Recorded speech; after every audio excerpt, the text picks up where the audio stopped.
감당할 능력도 안 되는 것들이 너도 나도 팔자 한번 고쳐보겠다고 비투에 영끌이나 하고. 아, 뭐 어쩌라고. 팔어? 팔았다 오르면.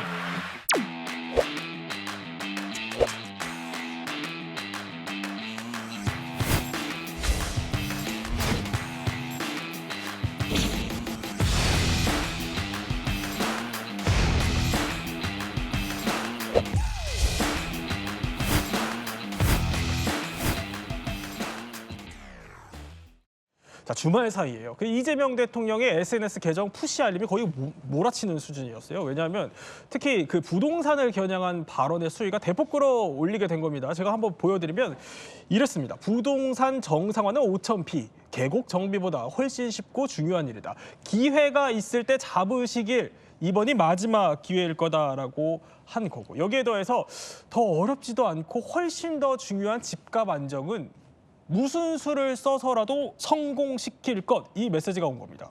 또 있습니다. 보면은 투기로 나라가 사라질 지경이다. 투기로 번 돈에 세금 좀 부과한 것이 그렇게 부당한 것일까요? 라는 SNS까지 올라온 겁니다. 자, 이렇게 정부, 그리고 또 시장까지 최대 요즘 관심사 제일 핫한 것이 바로 부동산인 것 같아요. 그래서 오늘 이제 몰랐던 이야기에 더해서는요, 부동산 얘기 한번 전문가들 모시고 제대로 한번 따져보려고 합니다. 특히 지난 이제 목요일 얘기로 한번 해보죠. 그 정부가 두 번째 공급 대책이란 걸 내놨습니다. 이 공급 대책을 두고 정말 영혼까지 끌어모았다 이러더라고요. 네, 맞습니다. 이게 개인만 영끌하는 게 아니라 네. 정부도 영끌을 했습니다. 바로 공급에 대한 영끌인데요. 네네. 대표적으로 이제 가장 큰 부지가 바로 용산 부지이죠. 보시면요, 일단 국제 업무지구와 캠프킴 여기 지도도 나오고 있는데요. 여기 이제는 용산 국제업무에서 1만 호에다가 캠프키까지 다 하면 한 1만 3,500 가구가 정도 이제 공급을 하겠다 밝혔고, 네. 과천 경마장 그리고 이제 방첩사까지 해서 보면은 물량이 한번 9,800 가구 정도 되고, 그다음에 태릉 CC 뭐 논란이 많죠. 6,800 가구 정도.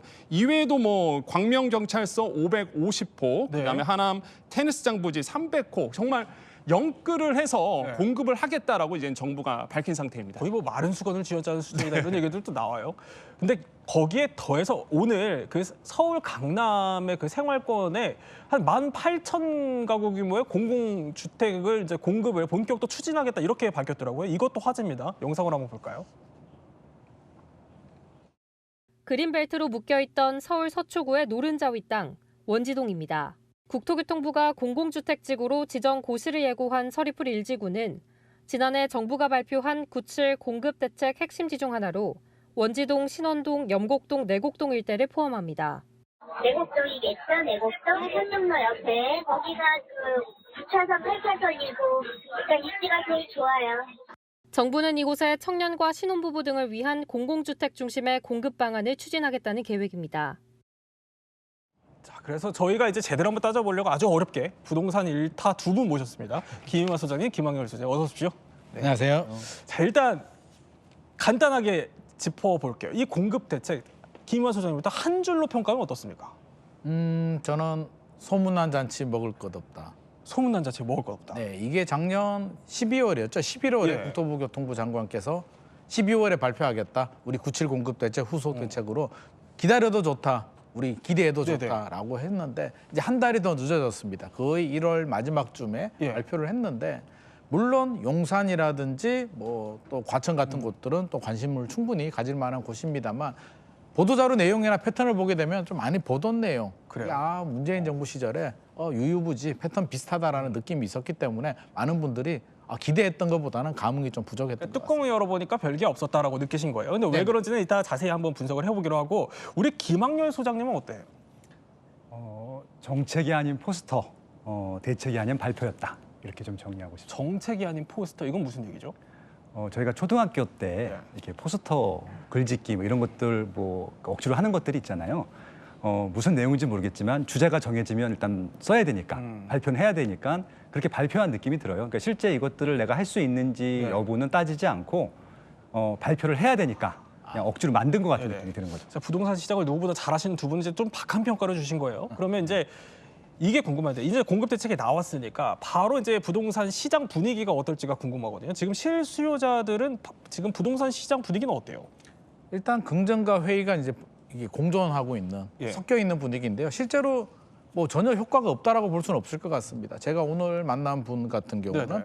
이제 자녀 집을 위해서 막 집을 알아보고 있었나 봐요. 그래서 서울 집은 비싸고 이제 경기도의 평촌이나 네네. 인덕원에 이런 쪽에 집을 알아보다가 이번 대책 발표를 보고 이제 애하고 이야기를 했답니다. 과천에 경마장에 좋은 부지가 나오면 우리 기다려야 되는 거 아니냐. 네네. 자녀분들도 아빠 한번 기다려 볼까? 라는 의견을 주고받았다는 거예요. 그러면 내 집 마련을 생각하는 실수요자들 입장에서는 아, 과천 정도면 한번 기다려 볼 만하다라는 정도면? 희망을 네. 충분히 가질 만하고요. 또 일부에서는 문재인 정부 시절에도 사실상 공급이 안 됐는데 발표만 하고 안 됐었는데 이번에 과연 과천을 기다리면 할 수 있을까? 네네. 언제 나올까? 과연 내가 당첨은 될 수 있을까? 당첨이 되더라도 분양가를 내가 감당할 수 있을까? 여러 가지 불확실성이 있기 때문에 그 오랜 시간을 기다리게 네네. 베팅하기에는 또 실수요자들 입장이라면 굉장히 좀 잔인한 이게 5년 만에 끝날 일은 아니거든요. 한 7, 8년 기다려야 되기 때문에 7, 8년 동안 집값이 안정이 되면 예. 정부가 잡으면 충분히 기다릴 수 있는데 그 사이에 만약에 집값이 다시 올라간다면 내가 괜히 기다렸나? 지금이라도 사야 되나? 더 깊은 고민에 빠져들 수도 있습니다. 그러니까 지금 부동산 시장 분위기는 뭐 소위 말하면 반신반의하는 약간 그런 듯한 네. 분위기다라고 압축을 해주셨어요. 근데 이제 두 분이 평가해 주신 거 보면 대체로 좀 우려가 더 앞서는 그런 분위기인데 그래서 지금부터는 이제 129 공급 대책이 넘어야 할 관문으로 저희가 한번 정리를 해봤어요. 첫 번째 이걸 넘어야 한다라고 합니다. 바로 속도입니다. 이게 공급 그럼 시점이 언제가 될 거냐 대체 이거에 대한 우려거든요. 왜냐하면은 이게 정작 이번에 공개된 것 중에 김영렬 소장님 보시기에는 입주할 수 있는 물량이 그렇게 많지가 않다 이렇게 보시는 거예요. 일단 지금 목표는 2030년까지 착공 목표만 나왔고요. 입주하는 물량은 단 하나도 없습니다. 하나도 없어요. 예, 착공도 2027년도가 제일 빠른 거고요. 몇 개 안 되고요. 대부분은 2029년도, 30년도 목표로 책정이 돼 있기 때문에 네. 보통 목표가 달성이 안 되는 게 일반적이거든요. 그러면 2030년 전까지도 안 될 가능성이 높다라고 말씀드릴 수 있을 것 같고요. 네네. 근데 제가 이제 이것들이 더 우려가 보이는 이유 중에 하나는 저 부지 모두가 5년 전에 똑같이 발표가 됐던 내용들이거든요. 문재인 정부 때. 네네. 근데 8개가 정확히 겹치는데 8개가 하나도 진도가 나간 것들이 없어요. 그래서 이제 한 기자분이 그걸 질문했더니 그때랑 좀 다르다. 네네. 더 열의가 있어졌다. 뭐 이런 얘기를 하시더라고요. 그러니까 결국은 똑같다는 얘기거든요. 예. 그래서 달라진 상황이 없다는 말씀 드리고 싶은 것들이고 이번에 좀 전략적으로 가장 많은 세대수를 발표했던 용산 지구 같은 경우도 서울시하고 마찰이 굉장히 심한 좀 상태거든요. 네네. 그래서 뭐 세대수 정의도 안 됐고 학교가 들어가는 문제도 결정이 안 돼 있기 때문에 아마 2028년도에 착공을 한다고 나와 있긴 하지만 예. 실제 나다지 상태이기 때문에 착공은 할 수 있거든요. 근데 여러 가지 뭐 제도적이나 어떤 시설이 들어갈 것인가 이런 것들이 하나도 결정이 안 됐기 때문에 아마 2028년도도 어렵지 않을까 이렇게 예측을 하고 있습니다. 근데 어쨌든 정부는 애를 쓴 건데 너무 시장 관점에서 부정적으로 한번 보시는 건 아니에요? 애를 썼는데 예.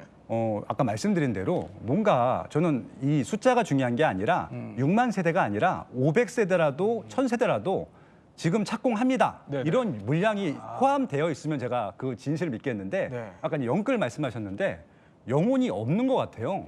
영혼이 있어서 영끌을 해야 되는데 네네. 아무 생각 없이 모집한 것 같아서 말 그대로 좀 비어있는 공급 대책이었던 것 같습니다. 아무 생각이 없다는 것도 이제 김학열 소장님의 개인 의견인 것으로 저희가 가름을 하겠습니다. 그런데 어쨌든 잠깐 이제 지난 정부와 지지난 정부와 달라진 게 없다 이렇게 말씀하셔서 두 번째 그 관문이 바로 이 얘기예요. 자, 야권에서도 지적이 계속 나오는 게 시즌 2 아니냐. 그러니까 문재인 정부 때와 좀 판박이다 이런 얘기가 나오는군요. 이번에 평가가 좀 박해요. 사실 이재명 정부 같은 경우 작년 6월에 출범했잖아요. 네. 이제 한 몇 개월 됐나요? 한 7개월 정도밖에 되지 않았는데 평가가 이렇게 박하게 나온 이유는 문재인 정부와 연결이 되기 때문입니다. 사실 문재인 정부가 그런 대책을 내놓지 않았고 네. 또는 대책을 내놨는데 어떤 결과물을 한 절반 정도라도 보여줬더라면 가시적인 게 뭐 있으면. 사람들은 신뢰가 생기는 거죠. 아, 이번에도 나오겠구나라는 기대감이 있는데 문재인 정부 시절에 사실상 제로입니다. 마곡지구에 빈 땅이 이제 한 개 만들어진 거. 네네. 그거는 뭐 사실 유유부지라고 하기 어려운 공공택지 개발지구에 남는 땅에 개발을 한 거고요. 하나도 못했기 때문에 이번에 만약에 절반이라도 될까? 50%라도 돼도 잘하는 거 아니야? 라는 부정적인 견해가 나오는데 그럼 왜 안 됐을까? 네네. 정부가 진짜 의지가 없었을까? 생각해 보게 되면 그게 아니라 태릉 CC가 대표적으로 이제 문재인 정부 시절에 만세대 공급을 하겠다고 했는데 지금 무산된 이유가 주민들이 많이 반대를 하고 있고요. 태릉 CC 같은 경우는 우리 종묘 논란처럼 또 문화재 논란도 있습니다. 그래서 줄어서 아마 그 당시 제가 알기로는 3,000호까지 계획이 줄어들었던 걸 알고 있거든요. 그러면 이번에 다시 추진하게 되는데 물론 10,000원은 아닙니다만 역시 똑같은 문제가 반복이 되지 않을까. 정부는 그럽니다. 특별법을 만들어서 예. 이번에는 그냥 강하게 밀어붙이겠다. 주민이 반대해도 뭐 한번 해보겠다라고 하는데 실제로 주민들이 과천은 플랜카드가 벌써 붙었더라고요. 주민들의 반대를 무릅쓰고 지방선거를 앞두고 있는데 또 법적인 문제, 이전 기관들, 경마장 또 당장이 노조가 또 반대하고 있죠. 우리 어디로 가라는 거냐? 네네. 말도 안 된다라는 반응들이 나오고 있기 때문에 설득과 또 푸시 여러 가지 과정을 본다면 네. 상당한 시간이 소요될 것으로 예상. 상당히 뭐 지금 뭐 플랜카드도 걸리고 뭐 이런 난제들이 있을 수 있다 이렇게 예상을 하시지만 그 6만 원 공급 얘기를 좀 해보면 이 실제 숫자가 시장에서는 이거 6만 원으로 고지고대로 보기 좀 어렵다. 왜 그러냐 하면 기존의 사업을 좀 빼고 나면은 실제로 늘어나는 그 물량을 보면 그렇지 않다 이런 얘기들도 있어요. 네, 맞습니다. 아까 말씀드린 대로 문재인 정부 때 이미 발표했던 내용들이 대부분이고요. 다소 10,000호 전후의 물량들이 추가되긴 했는데 그것도 새로운 물량이라고 하기보다는 기존 공급지에서 조금씩 더 플러스 알파를 보탠 수준밖에 되지 않거든요. 네. 근데 지난 5년 전에 추진했던 입지들도 제대로 진도가 나가고 있지 않는데 그 문제가 해결되지 않은 상태에서 새로운 문제 같은 경우는 말 그대로 그냥 플러스 알파에만 해당하는 것들이기 때문에 네. 적극적인 의지가 보이지는 않거든요. 그래서 그 전에 한 5만 세대 미 책정됐던 것들 중에 일부라도 진도가 나갔으면은 플러스 알파에 대한 좀 신뢰가 생겼을 텐데 그 부분들이 전혀 고려가 되어 있지 않기 때문에 물량 상당수가 재탕이고 이것들도 실현 가능성이 없다. 그래서 순증 효과가 거의 없다라고 좀 분석을 하고 있습니다. 이 공급 대책에 대해서 이제 두 분이 개인적으로 이제 판단하시기에는 굉장히 좀 박한 평가를 주셨어요. 그런데 공급 대책도 관심이지만 자, 양도세 얘기를 지금 빼놓을 수가 없습니다. 이게 사실 이제 이번 공급 대책 발표 전부터 이제 계속 설왕설래들이 있어 왔는데 조금 전에 속보가 하나 났어요. 뭐냐면 청와대에서 원래는 김용범 그 청와대 정책실장이 이 중과세 유예 종료가 이제 한두 달 정도 연기될 수 있는 것처럼 이제 검토할 수 있는 네네. 그런 뉘앙스였는데 이게 청와대가 그렇지 않다 못 박아버린 거더라고요. 네. 이게 갑자기 원래 6월 취임, 작년 6월이죠. 네. 취임할 때만 하더라도 세금은 우리 고려하지 않고 있다라고 이제 말씀을 하셨는데 최근에 갑자기 기조가 바뀝니다. 우리 세금 할 거야. 집값 잡기 위해서 할 거야라는 강한 의조를 보여주고 있고요. 양도세, 중과세 같은 경우는 이제 기본 세율에서 규제 지역 2주택자는 20%포인트가 더 네. 붙고요. 3주택자는 30%포인트. 그러니까 최고 세율이 82.5%까지 됩니다. 너무 그렇게까지? 높은 세금이기 때문에 윤석열 정부 때 예. 법을 바꾸지는 못하고요. 1년씩 유예를 했어요. 그래서 올해가 2016년 5월 9일이 유예 기간인데 계속 얘기를 안 해주고 있었어요. 네네. 연장을 하는지 부활을 하는지 얘기를 안 해주다가 100일을 남겨두고 대통령께서 전격적으로 야 무슨 소리야. 우리 양도세 이제 유예 안 하고 본격적으로 중과세를 할 거다라는 폭탄 선언을 하게 됩니다. 아니 조금 전에 권영수 변호가 그러니까 네. 청와대 속보까지 나오고 대통령이 주말 사이에 낸 걸 보면은 거의 기정사실화다 이렇게 볼 수 있는 겁니다. 그렇죠. 사실 이제 김용범 정책실장이 예. 중간에 이제 얘기를 했었을 때 2달 정도 더 연장할 수 있다 이런 뉘앙스를 얘기했거든요. 근데 저는 그때 그 말을 듣고 나서 왜 이러시지? 라는 생각이 들었어요. 왜냐하면 정책의 일관성이 굉장히 중요한데 대통령께서 이미 5월 9일 날 종료다라고 얘기한 상태에서 갑자기 한두 달 정도 연기될 수 있다. 네네. 이런 얘기가 나왔거든요. 그러니까 시장이 굉장히 또 혼란스러워졌습니다. 부동산 정책은 가장 중요한 게 정책의 일관성이에요. 이거 자꾸 흔들면 안 되거든요. 그래서 오늘 이제 청와대에서 바로 이제 공식 브리핑을 한 거죠. 5월 9일은 일단 종료가 맞다. 이렇게 이제 확정을 지어줬다. 이렇게 좀 생각하시면 되겠습니다. 그럼 이제 세금 부담이 만약에 이제 어떻게 5월 9일 이후에는 어떻게 되는지를 간단히 한번 정리를 해볼까요? 네, 10억에 샀습니다. 예. 그래서 15억에 팔아요. 5년 후에 15억에 판다. 네. 3주택자다 생각을 해보게 되면 현행은 1억 4,700만 원 정도 네. 세금이 나오는데 여기가 2주택자라면 2억 6,400만 원 정도, 3주택자면 3억 1,300만 원. 2배에서 3배 정도로 늘어납니다. 굉장히 무거운 세금이고요. 그렇네요. 이거는 양도 예. 차익, 그러니까 한마디로 시세 차익을 얻었는데 네. 3주택자 이상이 된다면 실질적으로 만약에 우리가 10억이 남았다면 한 7, 8억은 국가에 내고 내가 2억 가지고 가는 세금이기 때문에 현실적으로 굉장히 부담스럽기도 하고 파는 입장에서 매도자 입장이라면 네. 고민에 빠질 수밖에 없는 강한 규제라고 생각을 합니다. 그럼 매도자 입장에서는 어쨌든 고민에 빠질 수밖에 없으니까 이제 이걸 앞두고 청와대까지 조금 전에 이런 발표를 했으니까 고민이 더 클 것 같거든요. 지금 부동산 시장 어떻습니까? 분위기가. 일단은 매물이 조금은 증가한 것 같습니다. 조금. 예. 예, 조금 증가했는데 이것이 이 정책 때문에 증가한 것인지 아니면은 그냥 증가한 것인지 정확히 알 수는 없군요. 왜냐하면은 12월하고 1월 달이 보통 비수기거든요. 네. 2월 달 맞이해서 조금 내놓은 거일 수도 있기 때문에 그렇다는 말씀이고요. 실질적으로 아까 말씀하신 대로 중가 부분이 너무 크기 때문에 이것들을 중가를 맞으면서 파는 매물들은 많지는 않은 것 같고요. 아직까지는. 아직까지 조금 더 관망을 하는 것 같고요. 네네. 아직 설날 연휴가 있기 때문에 보통 추석이나 설날 연휴 때 부동산 문제들을 좀 논의를 하고 그 연휴가 끝난 다음에 결정하는 가족들이랑 경향들이 좀 있습니다. 논의를 하고. 예, 그래서 아마 실제 매물이 증가한다라고 했을 때는 2월 설날 연휴가 지난 다음에 그때 증가하는 거 가지고 일단 판단할 것 좀 보이고요. 근데 쉽지는 않을 것 같아요. 말씀드린 대로 다주택 중간하게 되면은 3주택자 같은 경우는 82.5%를 내야 되는데 네네. 거기에 또 빠진 게 있어요. 뭐요? 대출을 받은 사람들은 대출 이자까지 감안하게 되면요. 남는 게 하나도 없거든요. 네. 그럼 이걸 팔 이유가 하나도 없을 거라고 봅니다. 그래서 아마 다주택자 같은 경우는 뭐 똘똘한 한 채를 세금 혜택을 많이 보기 위해서 덜 똘똘한 채를 먼저 파는 것들을 시도할지는 모르겠지만 똘똘한 채가 시장에 나오기는 어려울 것 같다. 이렇게 좀 분석을 하고 그래서 있습니다. 저희가 잠시 뒤에는 이제 사례를 좀 통해서 저희가 하나하나 좀 분석을 해볼 텐데 그 전에 이제 일각에서 이제 버티기 뭐 이런 가능성이 나오니까 대통령이 또 SNS로 계속 이제 글을 올리기 시작했어요. 보면은 버티기. 빤히 보이는 새끼리인데 그걸 알고도 버티는 게 이익이 되도록 방치할 만큼 정책 당국이 어리석지는 않습니다. 팔면서 내는 세금보다 들고 버티는 세금이 더 비싸도 그렇게 할 수 있을까요? 라는 이제 글을 올린 건데 자 물론 청와대는 아니다. 아직 그 수준은 아니다라고 얘기했지만 사람들의 관심은 보유세로 쏠리기는 해요. 보유세까지 인상이 될까요?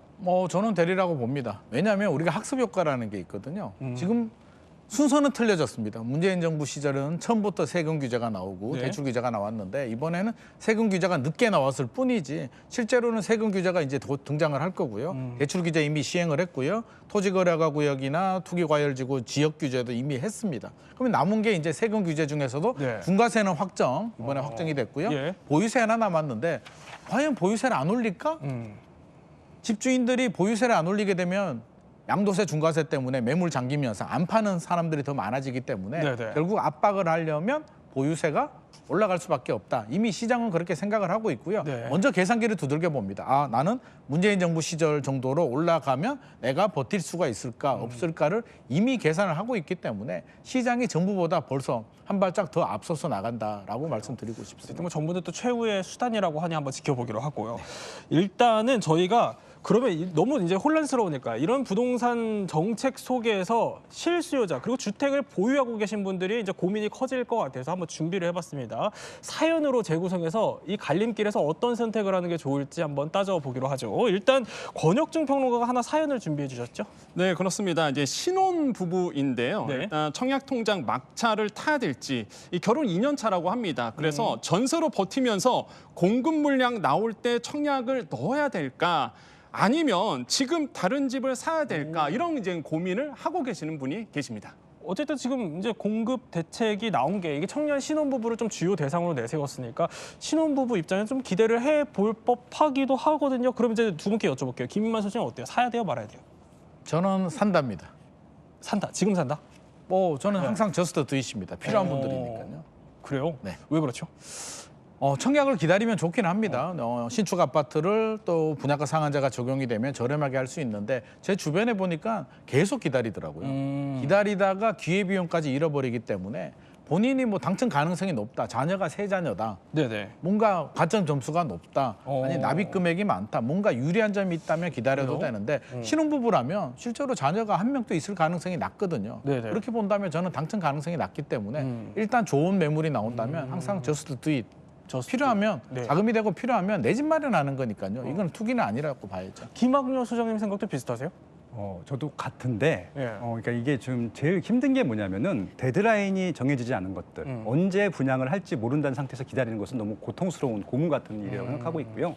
물론 이제 신혼부부 같은 경우는 신혼부부 특공이 있어요. 네네. 그러니까 말 그대로 한 번 정도, 두 번 정도는 도전해 볼 수가 있는데 언제 분양을 하는지 우리가 알 수가 없잖아요. 좀 착공이 5년 후기 때문에. 근데 5년 동안이면 이제 신혼이 아니라 이제 작년이나 이제 청년 뭐 이렇게 넘어가는 상태가 되기 때문에 신혼으로서 의미가 하나도 없거든요. 차라리 그때쯤이면 아마 갈아타기 2년에 한 번씩 갈아타기를 저는 추천드리거든요. 아마 그때 분양받는 집보다 잘만 갈아타게 되면 더 좋은 집에 살 수도 있을 것 같다. 이렇게 제안드리고 싶네요. 네. 그런데 하나 궁금한 거는 어쨌든 간에 지금 이런 얘기가 나오잖아요. 그 이번에 뭐 용산, 과천 이런 데는 노른자 입지로 손꼽히기도 하는데 그럼에도 불구하고 지금 매수하는 게 낫다 이렇게 보시는 거예요? 그렇죠. 왜냐하면은 용산은요 12년 됐거든요. 이미 12년이 지났는데 아무것도 안 하고 있습니다. 그 태능 CC 같은 경우는 제가 한국갤럽연구원일 때 25년 전에 제가 직접 검토했던 입지거든요.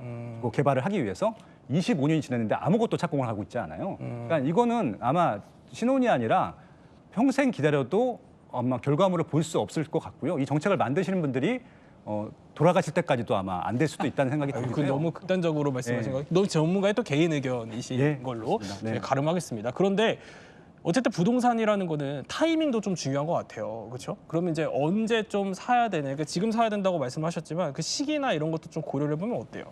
일단 5월 9일이 양도세 중과세 이제 일몰입니다. 이제 부활한다는 얘기죠. 중과세. 그러면 네. 서울 지나고 사람들이 서서히 이제 팔기 시작을 할 겁니다. 팔아야 되는 분들이 존재하거든요. 그러면 저는 5월 9일 전에 4월 정도에 막바지에 몰렸을 때 좀 급매물이 좀 출현할 가능성이 높습니다. 그러니까 그때 좀 적극적으로 내 집 마련 도전하시는 게 좋을 것 같고요. 청약을 기다리는 분들이라면 본인의 좀 조건을 좀 따져보시기 바랍니다. 자녀 수가 있는지, 청약 가점 점수가 70점 이상이 되는지를 좀 꼼꼼하게 본인의 상황을 좀 점검을 할 필요는 있겠습니다. 네, 또 전문가의 또 개인적인 의견이라는 점, 투자는 또 개인의 판단에 달려 있다는 점 저희 짚어드리겠습니다. 자, 이번엔 두 번째 가상 사연으로 한번 넘어가 보죠. 자, 이번에는 어떤 사연인가요, 고영수 평론가? 네, 실제 이분은 이제 갈아타기에 성공하신 분이십니다. 이게 상급지 갈아타기를 위해서 서울 아파트를 추가 매수했는데요.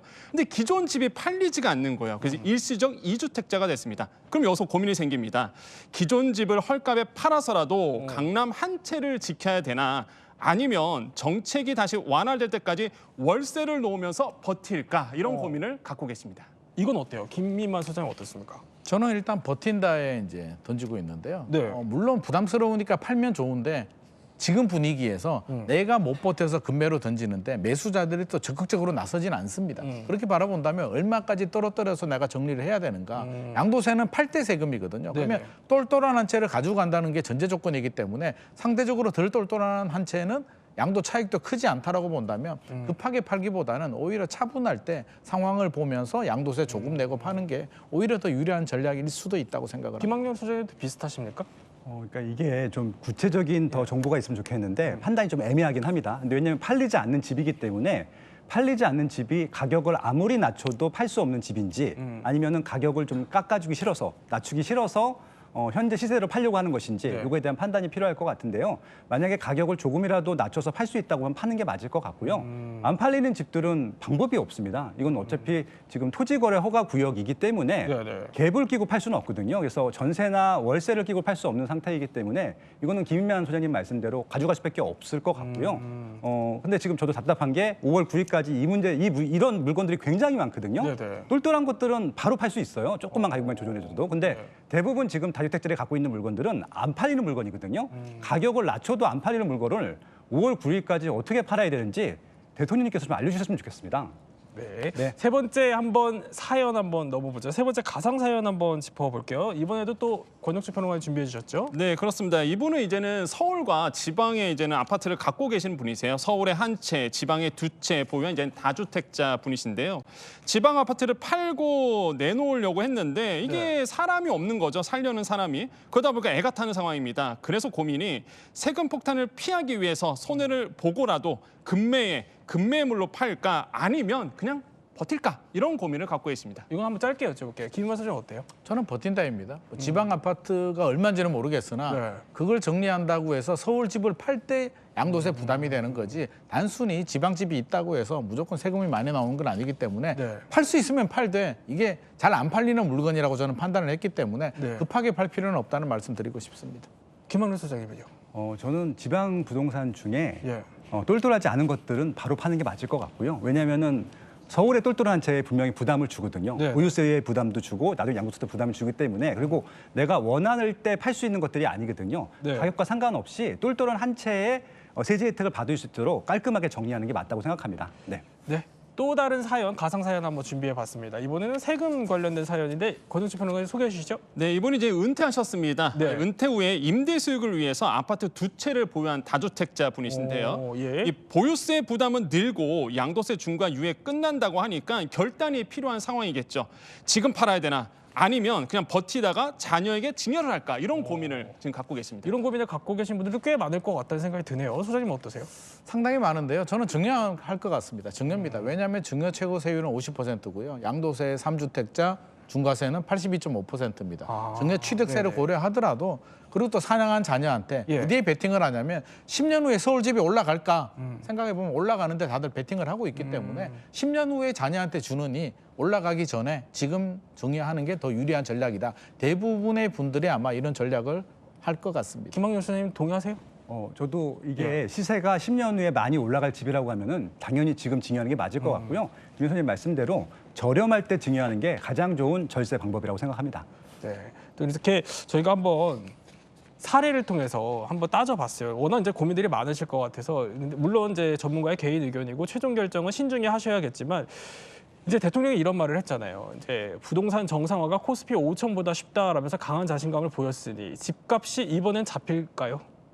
잡힐까요? 오늘 코스피 5천이 깨졌던데 일단은 집값이라는 예. 건 수요와 공급입니다. 이게 간단한 문제 같으면 문재인 정부 시절에는 왜 못했을까요? 저는 매우 어려운 문제고 왜 어렵냐면 우리 개인들의 내 집 마련, 집 하나 있는 나의 전 재산이자 노후 준비, 내 자녀의 인생이 달린 문제이기 때문에 국민들은 굉장히 신중한 입장이고요. 서울은 수요 과잉, 공급 부족 지역이기 때문에 네. 이게 정책 몇 개로 해결될 것 같으면 이미 문재인 정부 시절에 해결이 됐다고 생각을 합니다. 그래서 정부도 좀 긴장을 하고 네. 이게 말은 이렇게 강하게 워딩을 나오고 있습니다만 예. 쉽지 않은 문제라는 건 인식을 하고 있을 겁니다. 우리 온 국민이 노력을 좀 해야 될 문제라고 생각을 합니다. 네, 또 세 분이 시장을 대변해서 또 쓴소리까지 이렇게 개인적으로 주셨습니다. 세 분과 함께 부동산 시장에 대해서 몰랐던 이야기 한번 살펴봤습니다. 저희는 60초 후에 뵙겠습니다.